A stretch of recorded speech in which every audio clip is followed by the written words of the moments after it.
También trajo mucha incertidumbre, sobre todo al bolsillo de los paraguayos, algunas luces y algunas sombras con relación a la economía, Juan.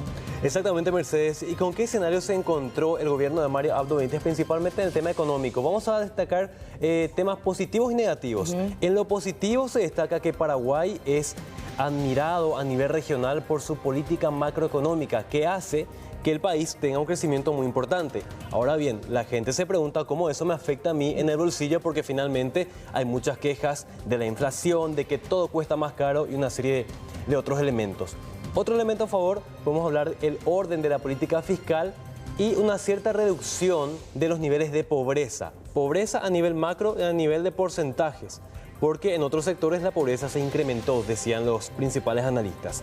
Ahora bien, tenemos que hablar también de elementos en contra. Si hablamos de la economía paraguaya, podemos decir que algunos elementos que están restando actualmente son, por ejemplo, los altos niveles de informalidad. Enseguida les vamos a contar qué cantidad de población se encuentra dentro de este grupo. El desempleo también, Juan. La cantidad de paraguayos que en este momento no tienen un empleo, independientemente de que este sea formal o no. A esto agregamos, Mercedes, la evasión de impuestos, porque sabemos que se debe hacer una reingeniería muy importante para evitar que existan fugas.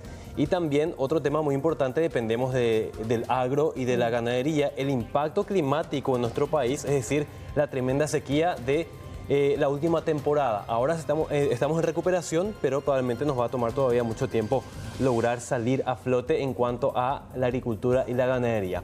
Vamos a ver algunos números muy importantes, principalmente en esto, que tiene que ver con la reducción de la pobreza, porque en los últimos 20 años, Mercedes, lo que es muy admirado en nuestro país es que logramos reducir la pobreza total de 58% a 25% en 20 años. Y en cuanto a la pobreza rural, que tenía un índice sumamente alto, logramos bajarla del 70% al 34% actualmente. Pero acá viene lo preocupante, porque si bien existe una reducción muy importante de la pobreza, ¿qué pasa? No se pueden hacer nuevas inversiones. Todo el presupuesto ya está prácticamente copado, ya está ocupado. Se llevaron a cabo algunos proyectos, sobre todo de asistencialismo, de facilidades. Le facilitaban al que más necesitaba opciones para poder salir de esa situación tan extrema. Eso hizo que la brecha se achique, pero en definitiva sigue siendo insuficiente. Y la pregunta es, ¿cómo gastamos hoy en día como país, con presupuesto? Y vamos a ver un desglose. De cada 100 guaraníes que se recaudan, 70 en promedio, porque esto siempre varía, va destinado a salarios en el sector público. Una cifra muy importante y que impide justamente que tengamos más inversiones en el ámbito social, donde la gente pide respuestas, en los hospitales, en las escuelas, en la vivienda y en los servicios básicos. Tenemos, por ejemplo, falta de servicio de alcantarillado en varias de las ciudades más importantes de nuestro país. Los gastos rígidos, aquellos que siempre fueron cuestionados, aquellos que siempre fueron también objeto de campaña, la cantidad de funcionarios públicos que tenemos, si es que todos estos realmente desempeñan una función necesaria, si podemos bajar la cantidad y que sobre un poquitito más de dinero, pero con lo que sobra ahora, por más poco que sea, ¿se está trabajando bien o hay mucha corrupción también? Y mucha gente se pregunta, Mercedes, si los impuestos van en aumento cada vez, ¿por qué es que no se logra invertir en esos aspectos sociales? El promedio de América Latina de recaudación anual de impuestos es de 21% con respecto a lo que corresponde el Producto Interno Bruto. En el caso de Paraguay, esta cifra llega solamente al 14%, y eso es porque tenemos una muy baja presión tributaria. Los impuestos en Paraguay son muy bajos, aunque se deben hacer algunos ajustes para mejorar este número de Paraguay, para recaudar mucho más y por sobre todo para tener un mejor resultado en cuanto al dinero disponible para las inversiones. Esto tiene su lado positivo y negativo. Si hablamos del lado positivo, decimos, tenemos poca presión tributaria, pagamos pocos impuestos, tenemos muy poca recaudación, por eso no nos sobra tanto dinero. Pero por otro lado, convierte a nuestro país en un país atractivo para los inversionistas, aquellos que quieren hacer grandes inyecciones de dinero con una baja carga tributaria y un retorno a corto plazo. Eso es lo positivo. Vamos a hablar de un aspecto positivo, porque Paraguay estaría creciendo con una cifra muy interesante en este año 2023.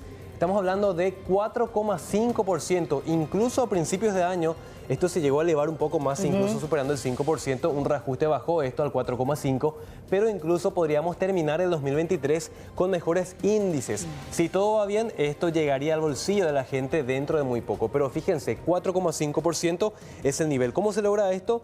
Por el crecimiento del campo, el motor de la macroeconomía, pero el factor climático afecta a las cosechas, así que dependemos sí o sí de la agricultura y la ganadería. Ahora bien, vamos a hablar del tema de la informalidad, Mercedes, porque fíjate que una gran cantidad de paraguayos trabaja sin seguro social y con niveles muy importantes que generan mucha preocupación en cuanto a la informalidad. 64% de la población trabaja bajo este régimen, es decir, 2 de cada 3 paraguayos está trabajando vinculado al mercado negro, a la falta de seguro social, a también la falta de aporte al tema de la jubilación. Mucha gente se ve justamente ahí desprotegida. Y a esto agregamos, ¿cuál es la promesa en la economía del próximo gobierno? Lo que más recuerda la gente seguramente es lo que decía Santiago Peña. Vamos a crear 500.000 nuevos empleos en este quinquenio. En los próximos 5 años vamos a tener 500.000 nuevos empleos. Este sería un motor muy importante para lograr la recuperación del bolsillo de la gente. Eleva muchísimo la vara porque de hecho que hay que analizar muy bien cuáles son los rubros en donde hay esa disponibilidad. La inyección de capital tiene que ser de manera indirecta en rubros que generen fuentes de trabajo formales. Y ahí nos podremos a pensar y nos acordamos del rubro de las obras públicas.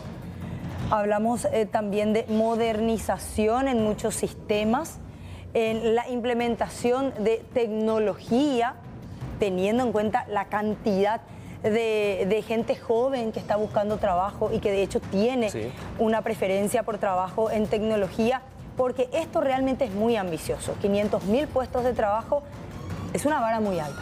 Ahora, ¿qué dicen los analistas, Mercedes? Este tema tenemos que bajar a tierra y hacerlo aterrizar en el sentido de ¿es o no posible esto? Sí, ¿qué tan viable es? Claro, según nuestro analista invitado justamente, en este punto en específico se debe insistir no solamente en el empleo, sino también en la capacitación. Claramente la generación de empleo, pero eso tiene que ir acompañado también de educación en el más amplio sentido, ¿verdad?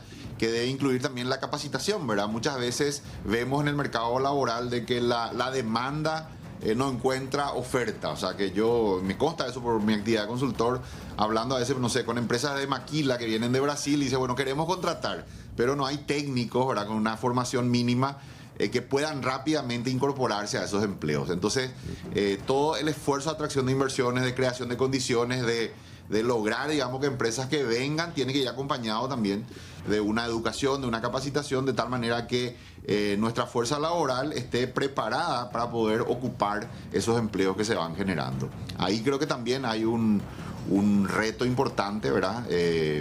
Sería un reto de corto plazo.